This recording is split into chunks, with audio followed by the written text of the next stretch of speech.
26-27 budget ని హృదయపూర్వకంగా సమర్థిస్తున్నాను అధ్యక్ష. ఇది కేవలం సంఖ్యల బడ్జెట్ కాదు, ఇది రూపాంతరానికి దారితీసే బడ్జెట్, ఇది సంపద సృష్టించే బడ్జెట్, ఇది ప్రాంతీయ న్యాయం సాధించే బడ్జెట్. 3,32,000 కోట్ల భారీ పరిమాణంతో ఈ బడ్జెట్ ఆంధ్రప్రదేశ్ భవిష్యత్తుకు ఒక బలమైన పునాది వేస్తోంది అధ్యక్ష. ఈ బడ్జెట్ ను దేశంలోని ఇతర రాష్ట్రాల బడ్జెట్ తో పోల్చినప్పుడు మన ఆంధ్రప్రదేశ్ ప్రభుత్వం తీసుకున్న నిర్ణయాల గొప్పతనం స్పష్టంగా కనిపిస్తుంది అధ్యక్ష. ఈ ఏడాది మన రాష్ట్రం 53,915 కోట్ల మూలధన వ్యయం కేటాయించి ఇది గత ఏడాదితో పోలిస్తే 33% పెరుగుదలతో రూపొందించింది. ఇది కేవలం పెరుగుదల కాదు, ఇది ఒక స్పష్టమైన అభివృద్ధి దిశగా తీసుకున్న ధైర్యవంతమైన నిర్ణయం అని నేను అనుకుంటున్నాను అధ్యక్ష. దేశంలోని అనేక రాష్ట్రాలు సంక్షేమ ఖర్చుల వల్ల మూలధనం వ్యయం పెంచడంలో వెనుకబడుతున్న సమయంలో మన ప్రభుత్వం మాత్రం మౌలిక వసతులపై భారీ పెట్టుబడులు పెంచుతోంది అధ్యక్ష. ఇది ఒక స్పష్టమైన సందేశం. ఆంధ్రప్రదేశ్ ప్రభుత్వం కేవలం సంక్షేమం మాత్రమే కాదు, భవిష్యత్తు సంపద సృష్టిపై దృష్టి పెట్టింది. మన ప్రభుత్వం ఒక ప్రాథమిక సత్యాన్ని అర్థం చేసుకొని ముందుకు సాగుతున్నది. సంక్షేమం ఈ రోజు ప్రజలకు మద్దతు ఇస్తుంది కానీ మూలధన వ్యయం తరతరాల సంపదను సృష్టిస్తుంది. మూలధన వ్యయం ద్వారా నిర్మించబడే ప్రతి ఆస్తి, అది ఒక రహదారి కావచ్చు, ఒక సాగునీటి ప్రాజెక్టు కావచ్చు, ఒక పరిశ్రమ కావచ్చు, అది ఆర్థిక కార్యకలాపాలను పెంచుతుంది, ఉద్యోగాలను సృష్టిస్తుంది, రాష్ట్ర ఆర్థిక వ్యవస్థను బలోపేతం చేస్తుంది. ప్రతి రూపాయి పెట్టుబడి అనేక రెట్లు ఆర్థిక అభివృద్ధిని తీసుకొస్తుంది. ఇది ఒక సాధారణ బడ్జెట్ కాదు, ఇది ఆంధ్రప్రదేశ్ని భారతదేశంలో అగ్రగామి రాష్ట్రంగా మార్చే బడ్జెట్ అధ్యక్ష. ఇది ఒక బాధ్యతాయుతమైన ఆర్థిక విధానం, ఇది ఒక దూరదృష్టి గల నాయకత్వానికి నిదర్శనం. ఇది గౌరవ ముఖ్యమంత్రి నారా చంద్రబాబు నాయుడు గారి నాయకత్వంలో ఆంధ్రప్రదేశ్ భవిష్యత్తుకు రూపొందించిన ఒక బ్లూ ప్రింట్. ఆయన నాయకత్వంలో ఆంధ్రప్రదేశ్ మళ్ళీ అభివృద్ధి మార్గంలో వేగంగా ముందుకు సాగుతోంది అనడంలో ఎటువంటి అతిశయోక్తి లేదు అధ్యక్ష. పంచాయతీరాజ్ అండ్ రూరల్ డెవలప్మెంట్ శాఖకు ఈ సంవత్సరం 22,942 కోట్లు కేటాయించడం ఈ ప్రభుత్వం గ్రామాల అభివృద్ధిని అత్యంత ప్రాధాన్యంగా తీసుకుంటోందని స్పష్టంగా చూపిస్తోంది అధ్యక్ష. దేశంలోని అనేక రాష్ట్రాలు తమ మొత్తం బడ్జెట్లో సగటున 5% మాత్రమే గ్రామీణాభివృద్ధికి కేటాయిస్తే మన ఆంధ్రప్రదేశ్ ప్రభుత్వం మాత్రం 5.9% కేటాయించి దేశంలోనే ముందంజలో నిలిచింది అధ్యక్ష. ఇది ఒక సాధారణ కేటాయింపు కాదు, ఇది గ్రామీణ ఆర్థిక వ్యవస్థను బలోపేతం చేసే ఒక చారిత్రాత్మక పెట్టుబడి అధ్యక్ష. మన గౌరవ ఉప ముఖ్యమంత్రి పవన్ కళ్యాణ్ గారి నాయకత్వంలో గ్రామీణాభివృద్ధి ఒక కొత్త దశలో ముందుకు సాగుతోంది అధ్యక్ష. 6,787 కోట్లతో పల్లె పండుగ 2.0 కార్యక్రమం ద్వారా వేలాది గ్రామాల్లో రహదారులు, డ్రైనేజీలు, మౌలిక వసతులు గత 20 మాసాలుగా అభివృద్ధి చెందుతున్నాయి అధ్యక్ష. జలజీవన్ మిషన్ ద్వారా ప్రతి గ్రామీణ ఇంటికి తాగునీరు అందించే లక్ష్యంతో ప్రభుత్వం కట్టుబడి ఉంది అధ్యక్ష.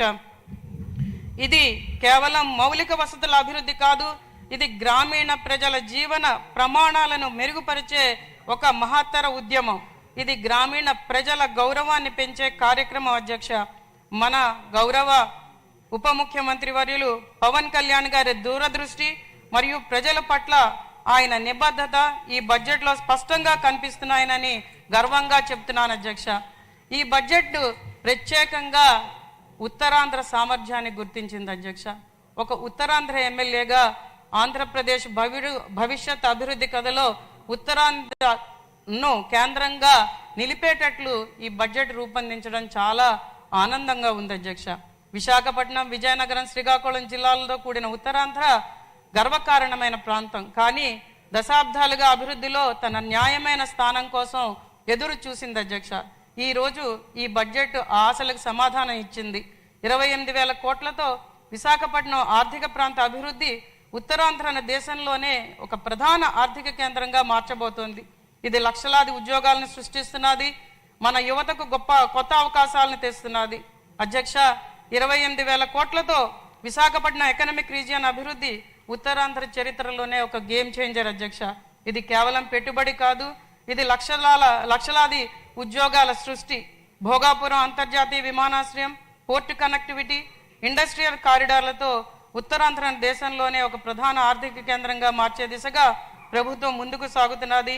ఇది ఉత్తరాంధ్ర యువత భవిష్యత్తును మార్చే చారిత్రాత్మక నిర్ణయం. అధ్యక్ష, రైతుల అభివృద్ధి లేకుండా రాష్ట్ర అభివృద్ధి అసాధ్యం అధ్యక్ష. దాన్ని మన ప్రభుత్వం ఎన్నో పలుమార్లు గుర్తు చేసుకుంటూ ధాన్యం కొనుగోలు విషయంలో కానీ, మామిడి ఉల్లి రైతులకు మద్దతుదారులు ఎలాకేట్ చేసిన దానికన్నా ఎక్కువ ఇచ్చే దానిలో కానీ స్పష్టంగా చూపించింది అధ్యక్ష. కాబట్టి నేను ఈ ప్రభుత్వాన్ని కోరుకుంటున్నది ఏంటంటే, ఉత్తరాంధ్రలో పండే భూములు చాలా తక్కువ అధ్యక్ష, నీటి ఆధారం కూడా చాలా తక్కువ. కాబట్టి భూ సమీకరణ విషయంలో, ఎకనామిక్ రీజియన్ అభివృద్ధి విషయంలో ఖచ్చితంగా ఆ భూముల్ని రైతులు ఏదైతే ఈరోజు పండించుకుంటున్నారో ఆ భూముల్ని మినహాయిస్తూ ఇంకా పనికిరాని భూములు చాలా ఉన్నాయి కాబట్టి వాటిని దృష్టిలో పెట్టుకొని అభివృద్ధిని సాధించే దిశగా ముందుకు తీసుకువెళ్ళవలసిందిగా ప్రభుత్వాన్ని రిక్వెస్ట్ చేస్తున్నాను అధ్యక్ష. అలాగే నీటిపారుదల శాఖకు 18,224 కోట్లు కేటాయించడం అభినందనీయం అధ్యక్ష. ఇందులో మేజర్ ఇరిగేషన్ ప్రాజెక్ట్స్ కోసం 9,906 కోట్లు కేటాయించబడ్డాయి. ముఖ్యంగా నెల్లిమర్ల నియోజకవర్గ రైతులకు సాగునీటి భరోసా ఇచ్చే చారిత్రాత్మక నిర్ణయాలు 2 తీసుకోబడ్డాయి. ఒకటి తోటపల్లి ప్రాజెక్టు, రెండవది తారక రామతీర్థ సాగర్ ప్రాజెక్టుకి ప్రత్యేకంగా నిధులు కేటాయించినందుకు ప్రభుత్వాన్ని ఖచ్చితంగా హర్షిస్తున్నాను అధ్యక్ష. ఈ బడ్జెట్ ఆంధ్రప్రదేశ్కు ఒక కొత్త ఆశనిచ్చింది. ఇది అభివృద్ధి దిశగా ఒక కొత్త ప్రారంభం. ఇది కేవలం బడ్జెట్ కాదు, ఇది వికసిత్ ఆంధ్రప్రదేశ్ పునరుజ్జీవనానికి ఒక మార్గదర్శి.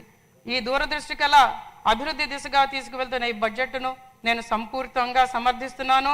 ఉత్తరాంధ్ర ఒక వెనుకబడిన ప్రాంతం కాదు. ఉత్తరాంధ్ర ఇప్పుడు ఆంధ్రప్రదేశ్ అభివృద్ధికి నాయకత్వం వహించే ప్రాంతంగా మన కూటమి ప్రభుత్వం తీర్చిదిద్దడానికి కూడా నేను హర్షిస్తున్నాను.